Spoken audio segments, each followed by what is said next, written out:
घर का कब तक बोझ संभाला जाए। घर का कब तक बोझ संभाला जाए, द्वंद्व कहाँ तक पाला जाए। दूध छीन बच्चों के नाम से, दूध छीन बच्चों के नाम से क्यों नाग को पाला जाए। दोनों ओर लिखा हो भारत, सिक्का वही उछाला जाए।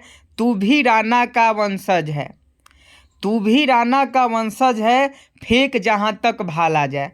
जी हाँ दोस्तों, welcome to my YouTube channel. Bihar मद्य निषेध सिपाही भर्ती परीक्षा आप सभी जानते हैं कि 14 मई को होने वाला है और 14 मई को होने वाला है। लगभग आज से आपके पास 30 दिन समय है और 30 दिन आपको मन लगा के पढ़ना है ताकि इस बार जो सिलेक्शन आपका हो जाए।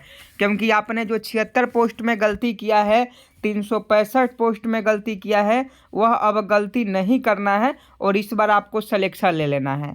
तो उम्मीद है आप सभी इस लाइव क्लास से जुड़ गए होंगे और आप सभी जानते हैं कि 10 बजे से लाइव क्लास स्टार्ट हो जाता है और अभी आपका टाइम जो हो गया है 10 बज गया है। तो सभी लोग जुड़ जाएंगे फटाफट और एक बार वीडियो को शेयर भी कर दीजिए। देखिए आज का पहला क्वेश्चन आपके मोबाइल स्क्रीन पर, जीवन की उत्पत्ति में रासायनिक विकास का सिद्धांत का प्रतिपादन करता कौन है। 1 नंबर प्रश्न का सही जवाब छाप दीजिए कि जीवन की उत्पत्ति में रासायनिक विकास का सिद्धांत का प्रतिपादन करता कौन है। तो देखिए जीवन की उत्पत्ति में रासायनिक विकास का जो सिद्धांत है वह किसने दिया था, तो ओपेरिन ने दिया था। ओपेरिन नामक वैज्ञानिक ने यह सिद्धांत दिया था। तो इसका सही जवाब ऑप्शन सी हो जाएगा। 2 नंबर प्रश्न का सही जवाब बताएं कि भार का एसआई मात्रक क्या है। 76 पोस्ट में भी एसआई मात्रक से क्वेश्चन पूछा गया है, 365 पोस्ट में भी एसआई मात्रक से क्वेश्चन पूछा गया है और 689 में भी पूछा जाएगा। तो फटाफट सही जवाब बताएं कि भार का एसआई मात्रक क्या है। I am waiting for your answer. भार का एसआई मात्रक क्या है।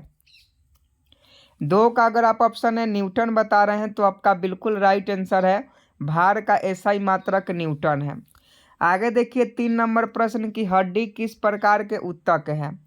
हड्डी किस प्रकार के उत्तक है। 3 का सही जवाब बताइएगा कि हड्डी किस प्रकार का उत्तक है।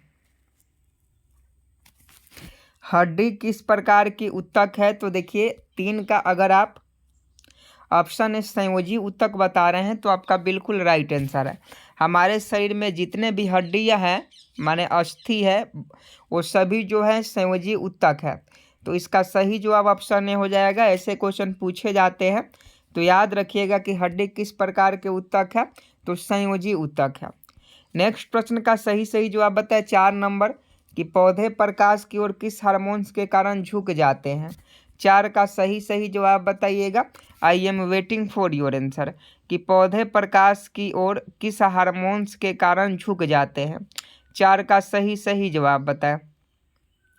देखिए 4 का अगर आप ऑप्शन सी ऑक्सिन बता रहे हैं तो आपका बिल्कुल राइट आंसर है। पौधे प्रकाश की ओर किस हार्मोन्स के कारण झुक जाते हैं, तो ऑक्सिन हार्मोन के कारण।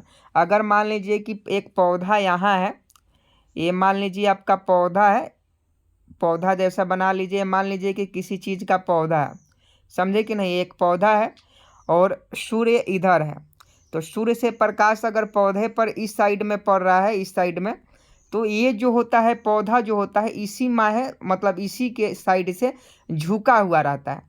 तो ऐसा किस कारण से होता है, किस हार्मोन के कारण से होता है, तो ऑक्सिन हार्मोन के कारण होता है।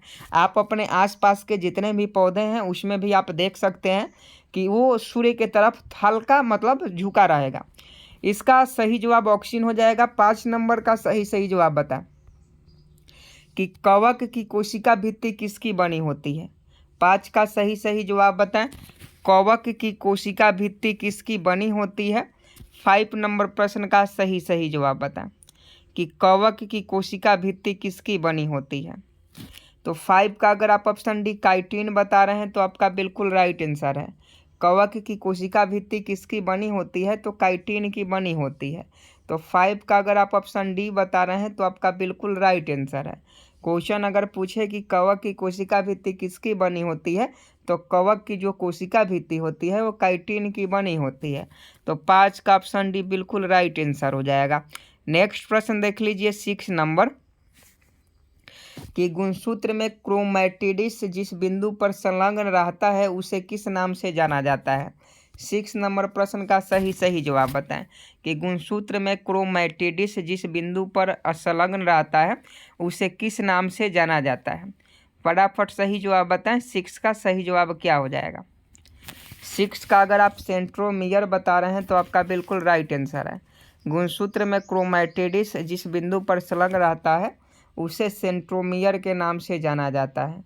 तो 6 का अगर आपका ऑप्शन ए है तो बिल्कुल आपका राइट आंसर है।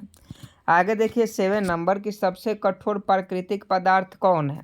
7 का सही जवाब बताए। I am waiting for your answer कि सबसे कठोर प्राकृतिक पदार्थ कौन है।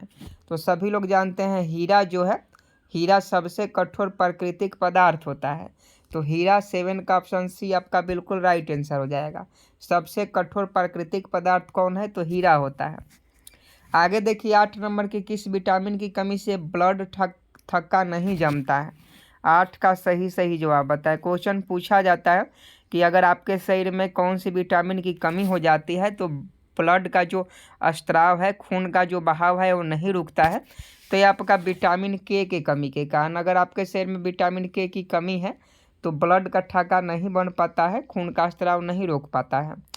आगे देखिए 9 नंबर के ब्लीचिंग पाउडर का उपयोग किया जाता है। फटाफट सही जवाब बताएं 9 का कि ब्लीचिंग पाउडर का उपयोग किया जाता है तो आपका पेयजल को शुद्ध करने में किया जाता है। पेयजल को शुद्ध करने में ब्लीचिंग पाउडर का इस्तेमाल किया जाता है। अगला प्रश्न देख लीजिए कि फूल के किस भाग को अंडप कहा जाता है। फटाफट सही जवाब बताएं कि फूल के किस भाग को अंडप कहा जाता है। तो 10 का सही जवाब बताएं कि फूल के किस भाग को अंडप कहा जाता है। तो अगर आप मादा भाग बता रहे हैं तो आपका बिल्कुल राइट आंसर है। फूल के मादा भाग को अंडप कहा जाता है। तो अंडप आपका बिल्कुल राइट आंसर हो जाएगा। 11 नंबर प्रश्न का सही जवाब बताएं कि आधुनिक आवर्त सारणी की तीसरी और 8वीं समूह में कौन सा गैस रखा गया है। फटाफट 11 का सही जवाब बताएं कि आधुनिक आवर्त सारणी की तीसरी और 8वीं समूह में कौन सा गैस को रखा गया है। तो 11 का अगर आप ऑप्शन सी आर्गन बता रहे हैं तो आपका बिल्कुल राइट आंसर है। आधुनिक आवर्त सारणी की तीसरी और 8वीं समूह में आर्गन गैस को रखा गया है। तो आर्गन आपका बिल्कुल राइट आंसर हो जाएगा। आगे देखिए 12 नंबर क्वेश्चन है और 12 नंबर क्वेश्चन का सही जवाब बताइएगा कि CO2 में कार्बन का कितना प्रतिशत होता है। CO2 में कार्बन का कितना प्रतिशत होता है। तो CO2 में कार्बन का 27.3% मतलब 27.3% जो है CO2 में कार्बन का प्रतिशत होता है। तो 12 का ऑप्शन है 27.3% आपका बिल्कुल राइट आंसर हो जाएगा। आगे देखिए 13 नंबर की आधुनिक आवर्त सारणी में धातुओं को किस ओर रखा गया है। आधुनिक आवर्त सारणी में धातुओं को किस ओर रखा गया है। तो 13 का ऑप्शन है बाई ओर आपका बिल्कुल राइट आंसर हो जाएगा। आधुनिक आवर्त सारणी में धातुओं को बाई ओर रखा गया है। तो बाई ओर आपका बिल्कुल राइट आंसर हो जाएगा। अगर क्वेश्चन पूछे कि आधुनिक आवर्त सारणी में धातुओं को किस ओर रखा गया है तो बाईं ओर रखा गया है। तो 13 का ऑप्शन है बिल्कुल राइट आंसर हो जाएगा। आगे देखिए 14 नंबर प्रश्न का सही जवाब बताएं कि 14 का सही जवाब क्या हो जाएगा। प्रोपेन का रासायनिक सूत्र क्या है। 14 का सही जवाब बताइएगा कि प्रोपेन का रासायनिक सूत्र क्या है। तो प्रोपेन का जो रासायनिक सूत्र है C3H8 होता है, मीथेन का CH4 होता है, इथेन का C2H6 होता है और प्रोपेन का जो रासायनिक सूत्र होता है C3H8 होता है। क्योंकि इथेन मीथेन प्रोपेन ये सब आपको याद रखना होगा।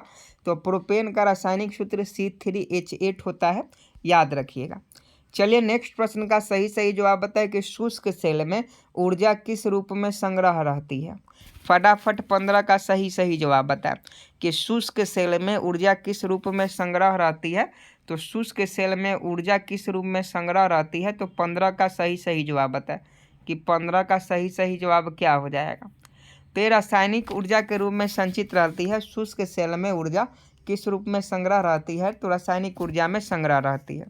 आगे देखिए 16 नंबर की तारों में प्लाज्मा बनने का मुख्य कारण क्या है?